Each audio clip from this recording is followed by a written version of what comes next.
नमस्कार, आप देख रहे हैं द हिंद 24 न्यूज और मैं हूं आपके साथ साक्षी। आइए नजर डालते हैं आज की बड़ी खबरों की ओर। जिला ऋषिकेश अंतर्गत राजेंद्र तड़ियाल के नेतृत्व में डोईवाला में आज वर्त सुधार जन जागरण अभियान कार्यक्रम किया गया, जिसमें गरीबों का हक गरीबों को ही मिलेगा जैसी बातें कही गई। कार्यक्रम का आयोजन रेडियंट पब्लिक स्कूल डोईवाला में संपन्न हुआ। कार्यक्रम के दौरान भाजपा के तमाम वरिष्ठ नेताओं ने शिरकत की। कार्यक्रम का उद्देश्य एकमात्र गरीबों के हक के लिए रहा।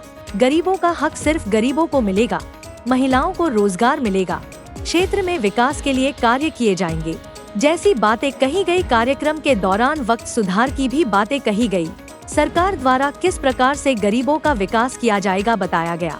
गरीबों के बच्चों को भी शिक्षा की जरूरत है। गरीबों के बच्चों को भी पढ़ लिख कर ऊंचाई हासिल करनी चाहिए। गरीबों के बच्चों को भी मैदान में उतरने की जरूरत है, चाहे वह किसी भी जाति का क्यों न हो।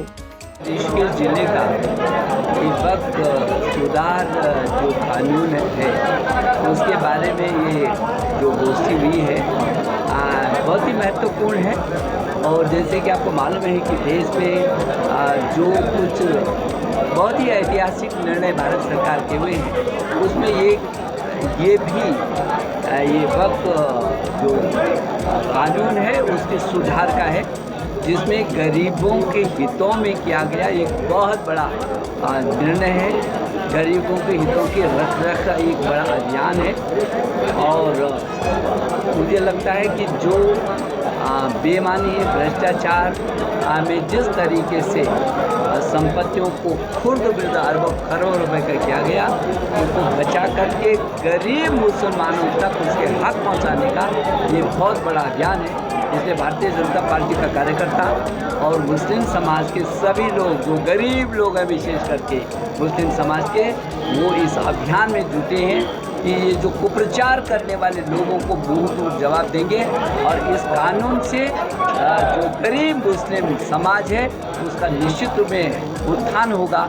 और ये बेईमानी और भ्रष्टाचार और लुटेरों के खिलाफ एक ये अभियान बड़ा अभियान साबित। अभियान को जिस तरह से पारित किया गया है और उसके नाम के ऊपर मुस्लिम समाज में भ्रम फैलाया जा रहा है, उनको डराया जा रहा है, उनको कहा जा रहा है तुम्हारी मस्जिदें, तुम्हारे मदरसे, तुम्हारी कब्रिस्तान तुमसे छीन लिए जाएंगे। यहाँ तमाम लोग आज इसलिए इकट्ठा हुए हैं कि बता सके कि किसी से किसी का कुछ नहीं छीना जा रहा। गरीब मुसलमान के पास है क्या जो छीन लिया जाएगा? छीना जाएगा उनसे जो यतीमों का, मिस्कीनों का, गरीबों का हक पे डाका डाल के बैठे हैं, जिन्होंने वक्त को लूटा है, जिनके पास सैकड़ों एकड़ जमीनों के रिसोर्ट हैं, फार्म हाउस हैं, उनसे छीना जाएगा और गरीब मुसलमानों को दिया जाएगा। इनके ऊपर जो 75 साल में नहीं किया, 75 साल वर्सेस मोदी कार्यकाल, 75 साल में जिन्होंने कुछ नहीं किया, सिर्फ लूटा वक्फ बोर्ड को, अब दूसरे पक्ष की बारी आई है, उन्हें काम करने दीजिए। हमें उम्मीद है कि अब आने वाले समय में आपको वक्फ की संपत्तियों को खाली कराते हुए इनके ऊपर अच्छे स्कूल, अच्छे कॉलेजेस, अच्छी यूनिवर्सिटीज नजर आएंगी, अच्छे अस्पताल नजर आएंगे जो मुसलमानों के साथ साथ सर्व समाज के काम आएंगे। और मुख्य धारा में जोड़ने के लिए मुस्लिम समाज को ये एक बहुत बड़ा एसेट के रूप में वक्फ बोर्ड काम करेगा। सरकार के साथ मिलकर जो गरीब मुसलमान होंगे उनके लिए, जो बेघर होंगे, उनको छत देने का काम ये वक्फ बोर्ड करेगा। बेसहाराओं का सहारा ये वक्फ बोर्ड बनेगा, ऐसा हमारा मानना है। अब तो ऐसा लग रहा है कि जो चिल्ला रहे हैं वो इसलिए चिल्ला रहे हैं, उनके ऊपर एक कहावत सेट होती है, चोर मचाए शोर।